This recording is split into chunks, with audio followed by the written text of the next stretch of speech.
এই সময় প্রতিটা বাড়িতে প্রায় গাছে গাছে আম ভর্তি থাকে। তাছাড়া বাজারে যে কোনো দোকানে এখন না চাইতে কাঁচা আম খুব সহজেই পেয়ে যাবে, দামও খুব কম। এই সময় সারা বছরের জন্য আম সংরক্ষণ করে রেখে দিলে সারা বছর আর কোনো চিন্তাই থাকবে না। বন্ধুরা, আজ আমি তোমাদের সঙ্গে কিভাবে সারা বছরের জন্য আম সংরক্ষণ করে রাখা যায় সেটাই শেয়ার করে নেব। নমস্কার বন্ধুরা, ভিলেজ পুতুল কিচেন অ্যান্ড লাইফস্টাইল ইউটিউব চ্যানেলে আবারও সবাইকে স্বাগত জানাই। সবাই কেমন আছো? আশা করি সকলেই ভালো আছো, আমিও খুব ভালো আছি। এই দেখো বন্ধুরা, আমাদের বাড়ির গাছে কত আম হয়েছে। গাছে যখন আম ঝুলে থাকে খুবই ভালো লাগে দেখতে। এই সময়টা চলে গেলে আর গাছে আম দেখতে পাবো না। খুব সুন্দর লাগে গাছে যখন থোকা থোকা হয়ে আমগুলো ঝুলে থাকে।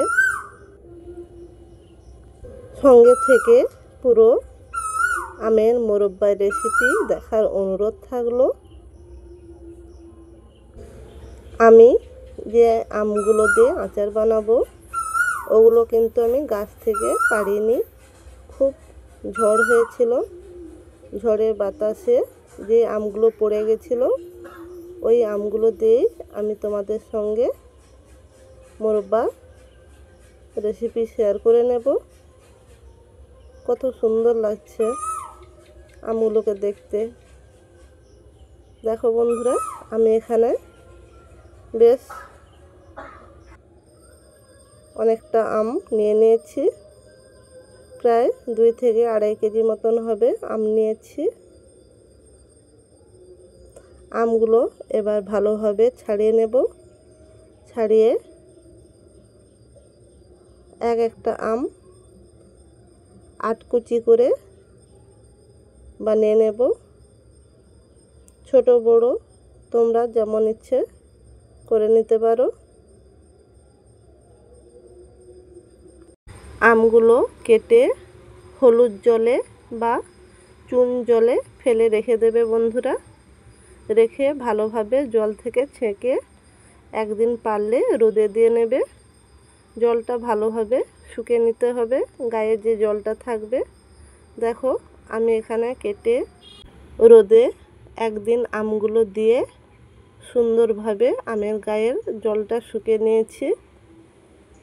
এরপর কড়াইতে বেশ কিছুটা পরিমাণ সর্ষের তেল নিয়ে নিয়েছি। তেল ভালোভাবে গরম করে নিয়েছি। গরম করে নিয়ে কিছু সময় তেলে ভেজে নেব। একদম নরম করব না, কিছু সময় তেলে ভেজে নেব, 2 থেকে 3 মিনিট মতন। বন্ধুরা, আমি যেই পদ্ধতিতে তোমাদের বানিয়ে দেখাচ্ছি এই পদ্ধতিতে বানিয়ে তোমরা বাড়িতে 2-3 বছর পর্যন্ত সংরক্ষণ করে রাখতে পারো। দেখো, আমি তেলে 2-3 মিনিট ভালোভাবে ভেজে নিয়েছি সব আমগুলো।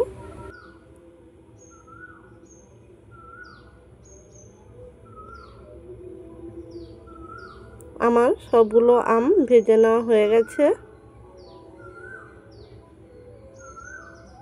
এবার ওই কড়াই থেকে তেলটা নিয়ে নিয়েছি। শুকনো কড়াতে শুকনো লঙ্কা ভেজে নিচ্ছি। এরপর কিছু কাঁচা জিরে ভেজে নেব। ভেজে নিয়েছি। এরপর দেখো, ওই কড়াইতে একটা বড় বাটির 1 বাটি জল দিয়ে দিলাম, কারণ শুকনো কড়াতে চিনি দিয়ে দিলে লেগে যেতে পারে। তাই 1 বাটি জল দিয়ে চিনি দিয়ে দিলাম। এখানে 2.5 কেজি আমের জন্য, আমগুলো খুব টক ছিল তাই আমি 2.5 কেজি আমের জন্য 2 কেজি চিনি নিয়েছি। তোমাদের আমগুলো যদি মিষ্টি থাকে এতটা পরিমাণ চিনির প্রয়োজন হবে না, কিন্তু পরিমাণ মতন চিনি লাগবে, কারণ টক থাকলে মিষ্টি আচার নষ্ট হয়ে যেতে পারে। বেশ কিছু সময় উল্টে পাল্টে নিতে নিতে চিনি পরপর মিলে যাবে, কারণ কিছুটা সময় লাগবে, অনেকটা পরিমাণ চিনি আছে। অনবরত উপর নিচ করে নিতে হবে, না হলে নিচে লেগে যাবে।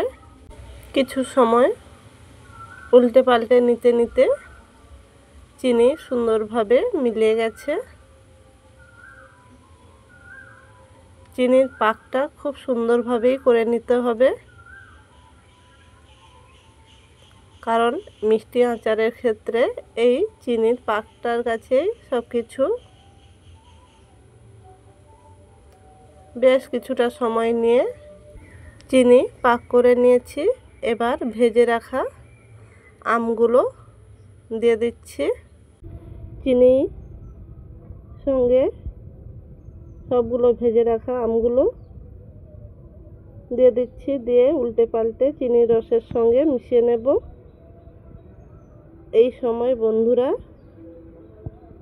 আম থেকে অনেকটা জল বেরোয়, পুরো জলটাকে খুব সুন্দরভাবে শুকিয়ে নিতে হবে।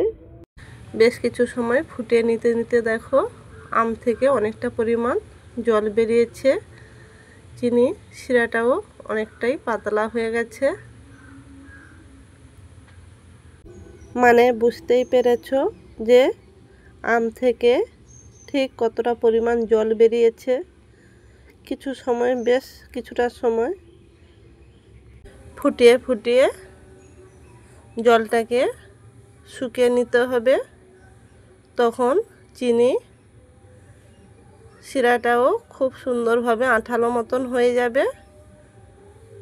হয়ে গেলে ভেজে রাখা শুকনো লঙ্কা, জিরে সঙ্গে ছোট এলাচ দিয়ে ভালোভাবে 2-3 মিনিট ফুটে নিলে আমাদের আমের মুরব্বা রেডি হয়ে যাবে। রেডি হয়ে গেল আমের মুরব্বা। ঠান্ডা করে জারের মধ্যে নিয়ে নিয়েছি। এখানে কয়েকটা এলাচও দিয়েছি, সঙ্গে ভেজে রাখা শুকনো লঙ্কা, জিরেগুলো সব কিছু দিয়ে ভালোভাবে মিশিয়ে ঠান্ডা করে জারের মধ্যে নিয়ে নিয়েছি। এইভাবে বন্ধুরা তোমরা বাড়িতে অবশ্যই আমের মিষ্টি আচার বানিয়েও খুব ভালো লাগবে। আমের সিজন থাকতে থাকতে বন্ধুরা এইভাবে মিষ্টি আচার বানিয়ে রেখে দাও, খুব সহজে সারা বছর থেকে যাবে।